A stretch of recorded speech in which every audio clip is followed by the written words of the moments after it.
పిల్లలకి schools start అయిపోయినాయి కదా, చాలా ఈజీగా పిల్లలకి నచ్చే విధంగా ఇలా ఎగ్ రైస్ చేసి పెట్టండి. బాక్స్ మొత్తం ఖాళీ చేసుకొని తీసుకొస్తారు. చాలా బాగుంటుంది టేస్ట్. మా పాపకైతే చాలా ఫేవరెట్ ఈ ఎగ్ రైస్.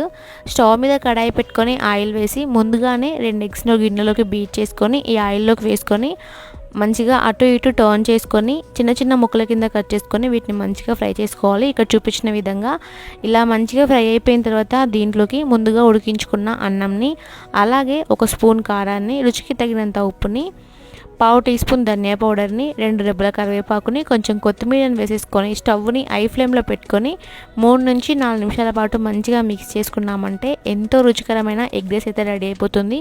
మా పాపకైతే చాలా ఇష్టం అన్నమాట ఈ ఎగ్ రైస్. స్కూల్కి లంచ్లో వీక్లో 2-3 టైమ్స్ ఇదే బాక్స్ పెడతాను. చాలా ఇష్టంగా తింటుంది. ఇంట్లో కూడా ఇలా చేసి ఇచ్చాను అనుకోండి, తనే తింటుంది. మిగతా ఏది పెట్టినా సరే నేనే తినిపించాల్సిందే. Thank you.